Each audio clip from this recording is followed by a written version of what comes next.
Assalamualaikum warahmatullahi wabarakatuh.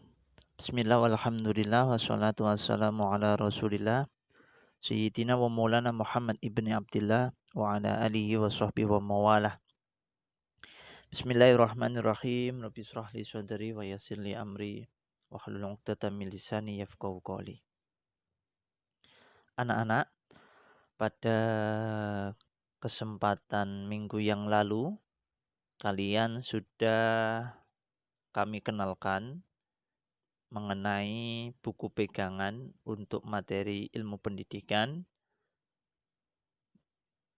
Buku itu berjudul Kaifa Nurabbi Abna'ana. Buku ini atau materi ilmu pendidikan akan kalian pelajari selama 3 tahun, kelas 4, 5, dan 6. Pada minggu yang lalu juga telah kami sampaikan berkaitan dengan gambaran materi apa saja yang akan kita pelajari selama 1 tahun di kelas 4, yakni kita fokus pada bab pertama yaitu pendahuluan, yang mana di situ akan kita pelajari ada 7 poin mulai A sampai G, mulai persyaratan ilmiah dari ilmu pengetahuan sampai pada poin G, yaitu ilmu-ilmu bantu ilmu pendidikan Islam. Lalu di kesempatan yang lalu pula juga sudah kami sampaikan kepada kalian mengenai bagaimana pola belajar kita, di mana setiap poin, baik poin A, B, C, sampai G, kami minta untuk merangkum atau meresum ataupun meringkas. Lalu kemudian setelah kalian membuat ringkasan atau rangkuman, kalian membuat skema sebagai modal kalian untuk mempercepat proses pemahaman. Jadi setiap nanti di kelas atau saat kita tatap muka nanti, saya akan cek tentang kelengkapan catatan kalian, baik itu ringkasan ataupun rangkuman dan juga skema. Karena itu sebagai bukti kalian belajar apa tidak. Dan juga usaha kalian untuk mencari tahu secara sendiri bagaimana cara terbaik kalian untuk cepat memahami sebuah pelajaran. Jangan sampai kalian itu tidak menemukan cara tersendiri untuk cepat dalam proses pemahaman. Dan yang ketiga, di minggu yang lalu, kalian juga sudah mendapatkan sedikit gambaran materi berkaitan dengan definisi pengetahuan, kan gitu ya, definisi pengetahuan, meskipun itu sekilas. Pada kesempatan kali ini saya akan coba menambahi pengetahuan, hanya sekedar untuk tambahan pengetahuan saja ya, untuk bekal kalian memahami materi halaman 1, 2, dan 3. Tambahan materi ini, tambahan pengetahuan ini, yaitu sebagaimana yang ada dalam video ini. Di situ ada gambar, sudah ada tulisannya juga sebenarnya, tinggal kalian baca. Namun di sini akan kami sampaikan. Di situ dikatakan berkaitan dengan pengertian daripada pengetahuan dan juga contoh pengetahuan. Menurut Kamus Besar Bahasa Indonesia, pengetahuan berarti segala sesuatu yang diketahui, kepandaian, atau segala sesuatu yang diketahui berkenaan dengan hal mata pelajaran. Adapun pengetahuan menurut beberapa ahli di sini, kami akan sampaikan 2 saja, meskipun di situ tertulis 3, namun 2 saja. Yang pertama yaitu menurut Puja Wijana, beliau berkata, pengetahuan adalah reaksi dari manusia. Kita itu ya, jadi kita punya reaksi atas rangsangannya oleh alam sekitar, jadi alam sekitar melalui persentuhan, melalui objek dengan indera. Jadi indera itu kita punya indera kan banyak, ada indera penciuman, ada indera melihat, ada indera pendengar dan lain sebagainya. Ketika sampeyan, membau, penciuman, indera penciuman, ketika sampean membau ada, bau harum, itu namanya kalian, apa namanya, merespon adanya bau. Kemudian kalian muncul pengetahuan, "Wah, ambune enak," ambune enak, itu namanya ada reaksi di situ terhadap bau. Sampean gedebuk, ada suara, kemudian telinga sampean mendengar. Nah, sampean kemudian muncul reaksi, "Oh, iku opo enek sing tiba opo iki? Opo iki?" Nah, itu reaksi namanya. Akibat adanya persentuhan, kan itu, dengan alam sekitar, dengan sesuatu yang ada di sekitar pula. Dan pengetahuan merupakan hasil yang terjadi setelah orang melakukan penginderaan sebuah objek tertentu. Itu menurut Pujawijana. Sedangkan menurut Notoatmojo, pengetahuan adalah merupakan hasil dari tahu. Dan tahunya ini setelah orang melakukan penginderaan terhadap objek tertentu. Penginderaan terjadi melalui panca indera manusia, yaitu indera penglihatan, pendengaran, penciuman, rasa, dan raba. Sebagian besar pengetahuan manusia itu diperoleh melalui mata dan telinga. Itu bagian paling besar ya. Indera paling besar untuk menghasilkan pengetahuan dalam diri manusia itu melalui nopo? Indera mata dan juga indera telinga. Makanya harus disortir ya mata sama telinganya supaya bisa menghasilkan pengetahuan-pengetahuan yang bermanfaat. Di sini pula juga ada pengertian penjelasan berkaitan dengan pengetahuan dan juga ilmu. Pengetahuan adalah pembentukan pemikiran asosiatif yang menghubungkan atau menjalin sebuah pikiran dengan kenyataan atau dengan pikiran lain berdasarkan pengalaman yang berulang-ulang tanpa pemahaman mengenai kausalitas sebab akibat yang hakiki dan universal. Di situ ada istilah yang mungkin kesulitan untuk memahami, yakni asosiatif. Apa itu asosiatif? Kalau kita buka di kamus atau di bacaan-bacaan, kita akan menemukan ada dua kata, yakni asosiatif dan disosiatif. Apa itu asosiatif?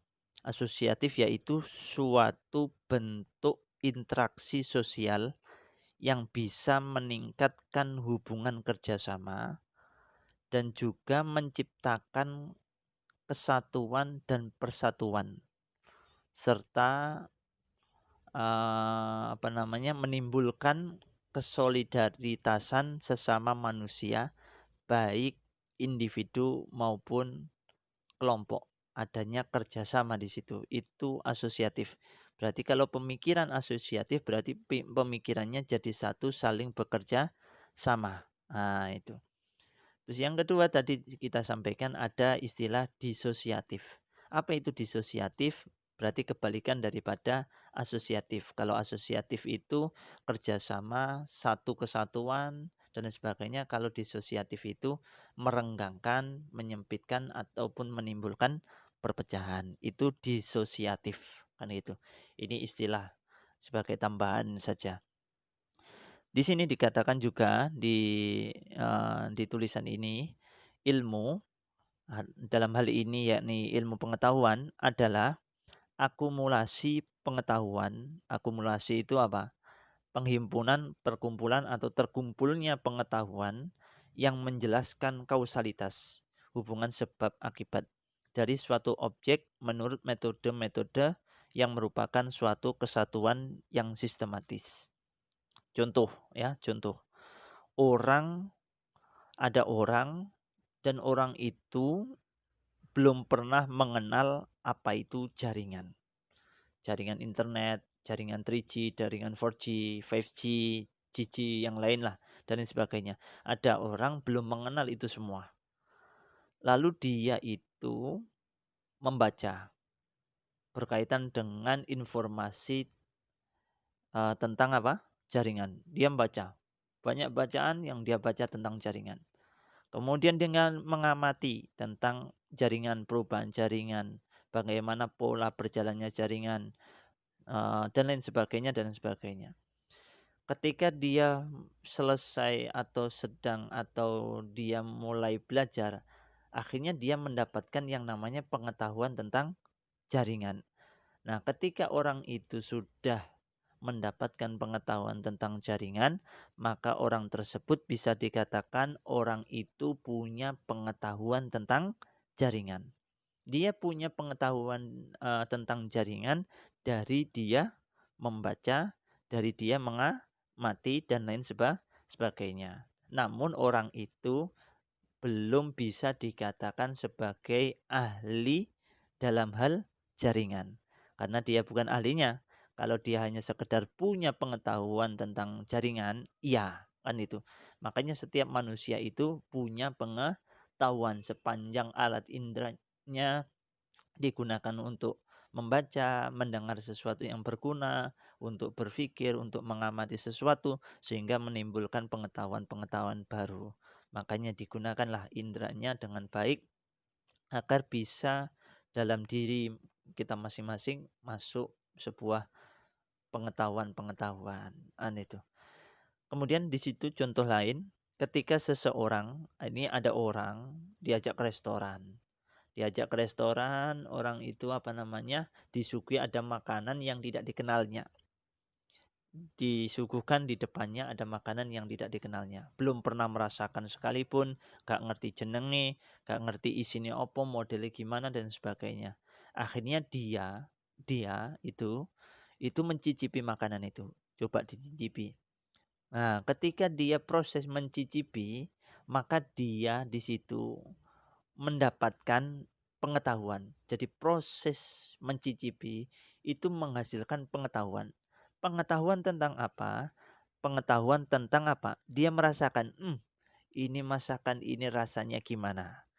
Terus isinya itu tekstur daripada umpamanya dia makan di situ ada daging-daging apa, ini daging sapi ini. Oh, empuknya luar biasa dan lain sebagainya umpamanya. Terus ini bumbunya Masya Allah meresapnya luar biasa. Jadi dia bisa bisa menjelaskan, dia punya pengetahuan tentang apa? Tekstur masakannya, lembutnya, rasanya, aromanya dan lain sebagainya. Kemudian ketika masuk ke dalam mulut bagaimana dampak yang dihasilkan daripada masakan itu. Nah, akhirnya dia punya pengetahuan tentang apa? Bentuk, rasa, aroma daripada masakan tersebut karena melalui proses yang namanya indra yaitu indra perasa yaitu melalui proses mencicipi.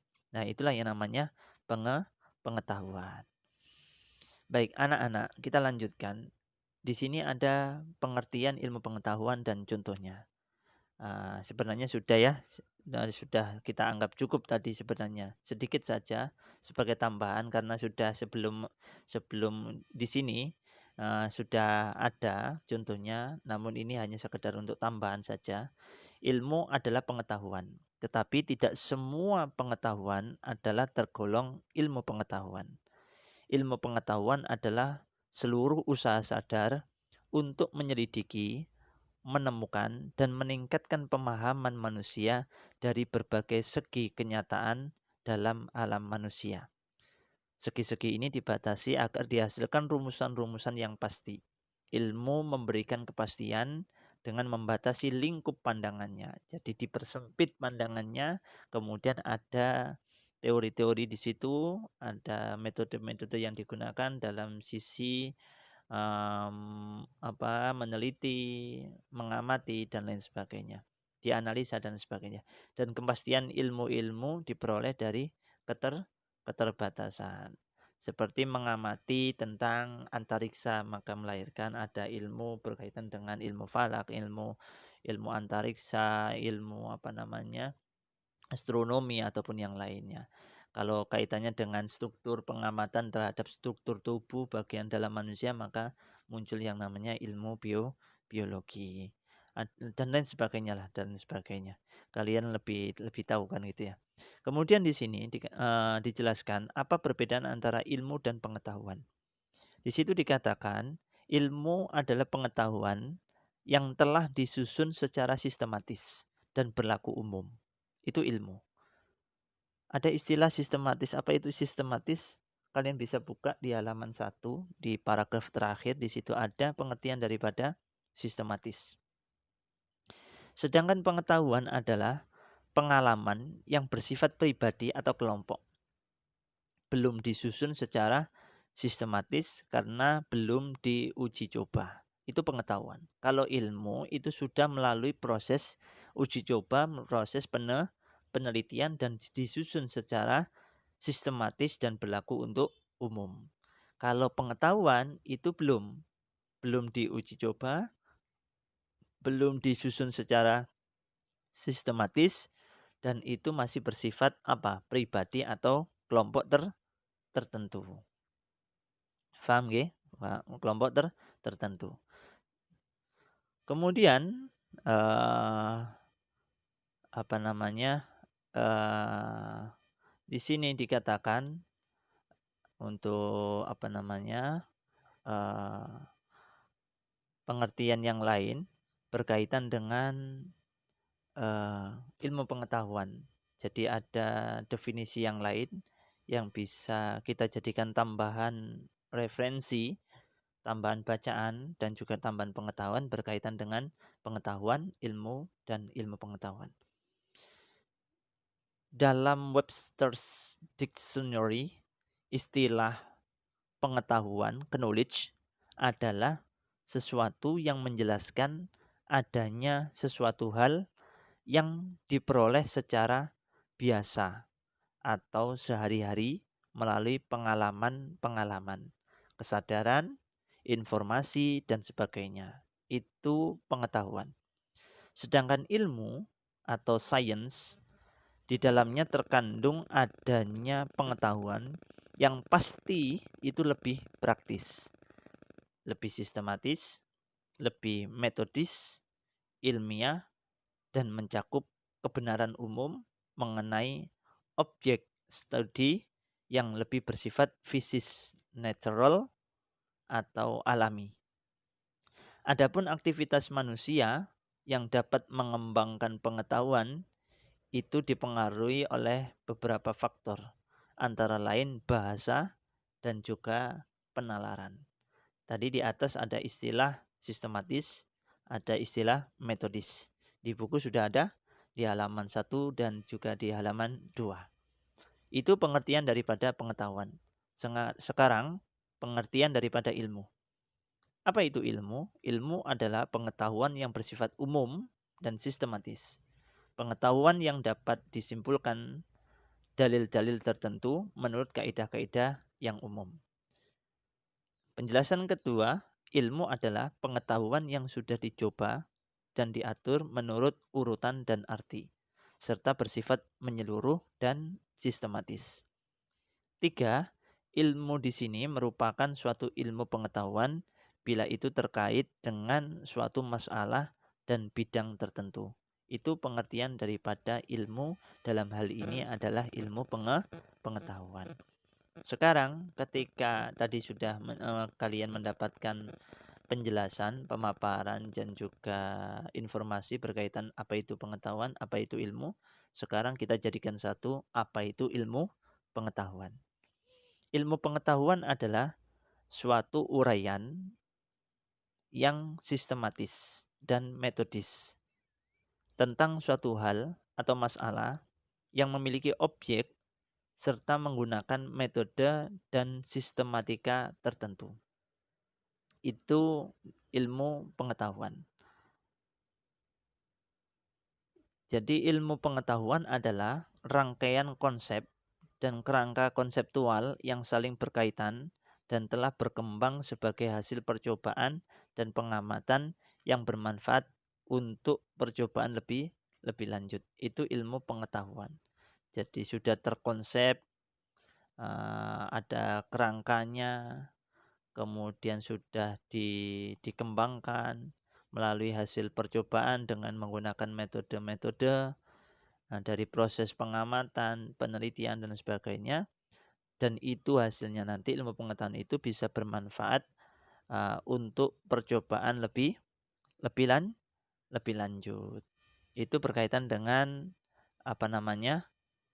Ilmu pengetahuan. Sekarang syarat-syarat ilmu pengetahuan. Dikatakan ilmu pengetahuan harus memenuhi beberapa syarat. Di situ ada tambahan pengetahuan untuk kalian, yakni persyaratan pokok dan persyaratan tambahan. Yang persyaratan pokok, yang pertama suatu ilmu harus mempunyai objek tertentu. Jadi ada objek tertentu yang dikaji dan diulas dan dijelaskan. Objeknya tertentu. Kemudian suatu ilmu pengetahuan harus menggunakan metode-metode yang sesuai. Metode-metodenya sudah kita jelaskan di situ di halaman 2 bagian bawah tentang metode-metode yang bisa dipergunakan dengan penyelidikan ilmiah. Dalam penyelidikan ilmiah sudah ada. Kemudian yang ketiga, suatu ilmu pengetahuan harus menggunakan sistematika tertentu. Apa itu sistematik atau apa itu sistematis, apa itu sistematika, bisa kalian pahami di halaman pertama paragraf terakhir.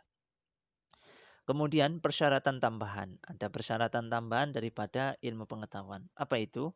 Yang pertama, suatu ilmu pengetahuan harus mempunyai dinamika. Dinamika itu selalu berkembang dan terus bergerak.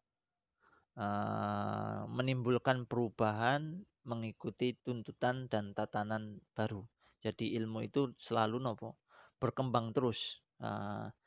Selalu berkembang terus, menemukan teori baru, maka digunakan penjelasan, pemahaman menggunakan teori baru dan lain sebagainya.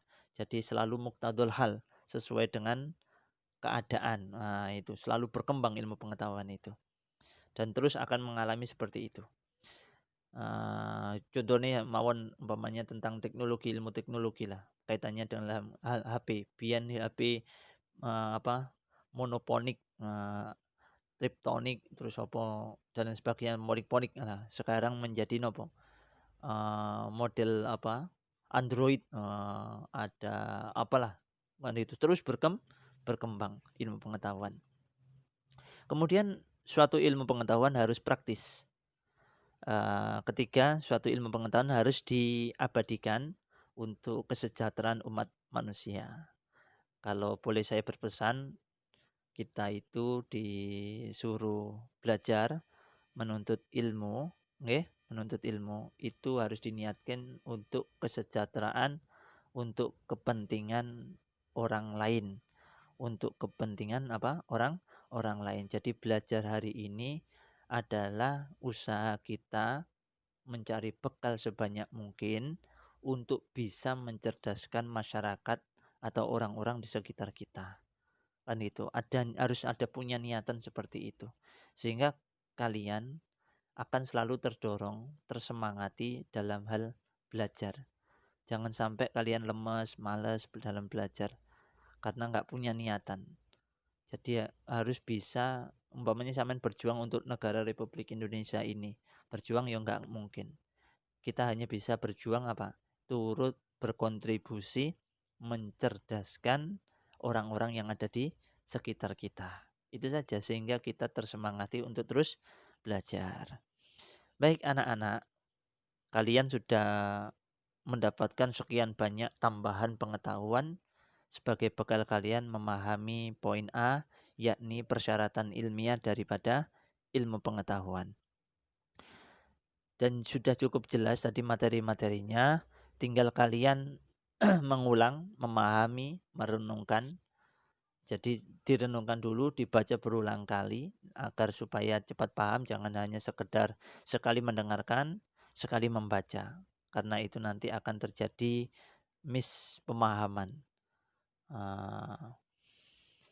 Di dalam buku di halaman 1 dikatakan di situ ada sebuah pertanyaan sebagai pengantar untuk sebuah pembahasan, yakni apakah yang dimaksud dengan ilmu pengetahuan? Di situ dikatakan ilmu pengetahuan ialah keterangan-keterangan tentang suatu masalah. Ada juga yang menyatakan bahwa ilmu pengetahuan ialah kumpulan peristiwa-peristiwa atau fakta. Ada lagi yang menjelaskan tentang apa itu ilmu pengetahuan. Di situ dikatakan, adapun definisi yang mendekati kebenaran ialah bahwa ilmu pengetahuan adalah uraian yang sistematis dan metodis tentang suatu hal atau masalah. Itu ilmu pengetahuan atau definisi daripada ilmu pengetahuan. Di buku ini ada 3 definisi ilmu pengetahuan. Kalian silahkan kalian cari contoh-contohnya ya. Kalian cari contoh-contohnya ditulis dalam buku. Minggu depan atau kapan saya minta tolong kalian untuk menyampaikan contoh daripada ilmu pengetahuan, definisi ilmu pengetahuan yang pertama, definisi ilmu pengetahuan yang kedua, definisi ilmu pengetahuan yang ketiga, silahkan dicari contohnya. Oke, tadi sempat kita singgung ada istilah sistematis dan metodis. Juga sudah saya sampaikan di halaman pertama ini, di mana di situ sudah dijelaskan apa itu sistematis. Sistematis artinya bahwa ilmu pengetahuan itu harus disusun dari yang mudah menuju hal-hal yang sulit. Jadi menyusun yang namanya ilmu pengetahuan itu harus paling termudah menuju hal yang sulit. Biasanya ada kalau kalau kita ngomong masalah buku, di situ umpamanya kajian tentang ilmu apa. Di situ kan ada pembahasan yang paling paling mudah. Bab 1 umpamanya pengenalan. Di situ ada penjelasan ilmu ini, definisi secara bahasa, secara istilah, atau bisa dikatakan ada mabadi asyrah, kan itu. Setelah itu masuk ke bab berikutnya. Bab berikutnya mulai mulai agak dalam. Bab 3 semakin dalam, bab 4 semakin luas dan sebagainya. Dan sebagainya. Itu disusun dari yang mudah menuju hal yang sulit. Makanya kalau kalian di halaman pertama kalau kaitannya dengan buku ya, kalau di bab pertama ini kalian nggak serius belajarnya, nggak pernah baca, karena bab pertama ini yang mudah sebagai bekal awal, maka nanti di bab 2, bab 3 ataupun bab 4 nanti pasti akan mengalami kesulitan karena sebuah ilmu pengetahuan itu disusun dari hal yang mudah terlebih dahulu menuju hal yang sulit. Kemudian di situ dikatakan masalah sistematis adalah sangat bergantung pada kesenangan atau selera. Yang penting adalah bahwa dalam menguraikan suatu masalah untuk disusun menjadi suatu ilmu pengetahuan harus disusun dengan teratur dan harus menurut tata aturan ilmiah. Itu, tata aturan ilmiah. Kemudian di halaman 2 di situ ada persyaratan ilmiah yang harus dipenuhi oleh pendidikan Islam sebagai disiplin ilmu secara umum, kan secara umum. Namun sebelum membahas ini, saya akan menjelaskan terlebih dahulu apa itu metodis. Tadi kita singgung ya, apa itu metodis di paragraf kedua. Karena sistematis sudah, sekarang yang metodis. Yang dimaksud dengan metodis yaitu bahwa ilmu pengetahuan itu harus disusun dengan menggunakan cara-cara atau metode ilmiah yang cocok dan sesuai. Kalau sistematis tadi disusun dari hal yang mudah menuju hal yang sulit. Kalau metodis berarti ilmu pengetahuan itu disusun dengan menggunakan apa? Cara-cara atau metode-metode ilmiah yang cocok dan sesuai. Yaitu apa? Yaitu metode yang bisa dipergunakan untuk mengadakan penyelidikan ilmu pengetahuan secara modern. Apa saja metode-metodenya? Nah, di bagian bawah itu silakan dibaca. Untuk persyaratan ilmiah atas bagian atas, persyaratan ilmiah yang perlu dipenuhi oleh pendidikan Islam, kita akan jelaskan minggu depan. Karena banyak hal yang harus kalian ketahui dulu berkaitan dengan apa itu pendidikan Islam, apa itu metode ilmiah sebagai pengantar untuk memahami paragraf pertama 1, 2, 3, dan 4. Itu saja anak-anak untuk materi ilmu pendidikan hari ini. Mudah-mudahan ada manfaatnya. Pesan saya tetap sama seperti sebelumnya, membaca, membaca, dan membaca. Bila mana belum paham, lakukan proses meresum merangkum atau meringkas. Kalau masih belum paham juga, buatlah skema, membuat skema, nggih. Jadi tugas kalian untuk 1 minggu ini adalah ini halaman pertama, poin A, persyaratan ilmiah, halaman 2 dan halaman 3 ini diringkas ataupun dirangkum terserah sampean ataupun diringkas, dirangkum. Lalu setelah selesai proses merangkum, sampean coba membuat skema. Skema isi tentang poin A, persyaratan ilmiah daripada pengetahuan. Ini dikerjakan selama satu minggu. Nggih, di buku catatan kalian. Mudah-mudahan Allah memberikan kemudahan kepada kalian semua dalam proses memahami pelajaran dan mudah-mudahan jadi ilmu yang manfaat dan barokah. Allahumma amin. Kurang lebihnya mohon maaf. Assalamualaikum warahmatullahi wabarakatuh.